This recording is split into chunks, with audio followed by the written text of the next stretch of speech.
as I said, The Ecologist was founded in 1970. Since then, the world has economically and politically changed, and countries like China and Latin America are growing very much. They can represent a serious threat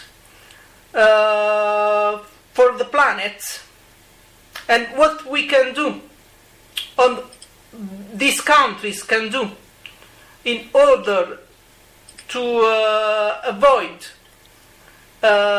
future problems from the planet in terms of CO2 emissions or pollution more in general?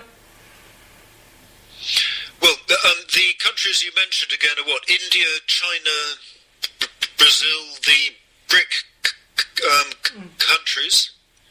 Yes. Yeah. Well, clearly these countries have been through, since 1970, these countries have been through enormous economic growth, and the pollution that they cause, has increased enormously. Their demand for all kinds of materials has increased enormously, and the environmental impact generally has rocketed. And this is indeed extremely worrying. I think that we can also say that it was really inevitable that it should happen. The only thing we might be surprised about is exactly how fast it has happened, because really the pace of economic progress in these countries has been breathtaking. But I think that what we are seeing now in China, perhaps, is especially, and China's an interesting country because it is not in any way a democracy as we understand the term in the West. Yes. But in fact, the government seems to be surprisingly responsive to democratic pressure on environmental issues, and they are now working very hard to tackle air pollution, because the level of air pollution in cities like Beijing is actually a matter of great concern to all of the people living there and whose lives are affected by it. And so I think the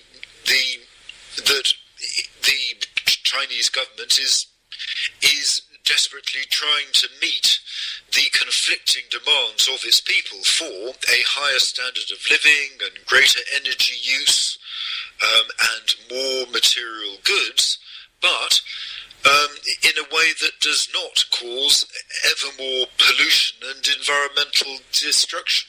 And I think the Chinese government is very much aware of this tension and is working hard to resolve it. China is one of the world's great engines of the renewable energy revolution. The world's leading producer of wind turbines and photovoltaic cells. I believe they have more solar thermal installations than the rest of the world put together. And even though it is now the world's #1 carbon dioxide emitter, of course their per capita emissions are much lower than ours here in Europe. So I think that actually that country in particular has much to teach us, to teach other countries about how to make that transition towards a greener economy. What is more worrying is those countries that appear to be resolutely opposed to making any kind of environmental progress. And it was said that at the Convention of the Parties of the Climate Change Convention in Warsaw in COP19, that there emerged a new political alliance at that conference of countries that could be called the climate saboteurs. And the climate saboteurs included really Australia, Canada, Poland itself, who hosted the conference, Japan, Saudi Arabia, and India, who all caused enormous damage to the negotiations and through their obstruction at that meeting led to a much weaker outcome than could otherwise have emerged. So what you see in these countries is that they aren't all the poor countries, they aren't all developing countries. 3 of those countries are actually strong, rich, advanced countries. And so I don't want to be saying that developing countries are in any way to blame for the situation that we find ourselves in. And, what is really most staggering is the way in which... Now, in the case of Japan, you can say that Japan's carbon dioxide emissions have gone up because of the impact of Fukushima and the closure of nuclear power stations. But in the case of Australia and of Canada in particular, they have absolutely no excuse at all. These are very wealthy, resource-rich countries, and they seem to have been hijacked by a lunatic right wing that is really bent on maximising ecological destruction.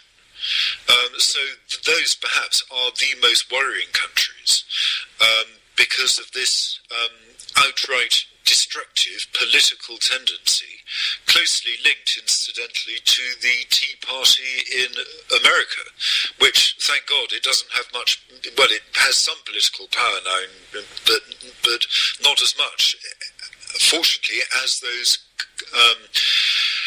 governments that share their views in Australia and Canada.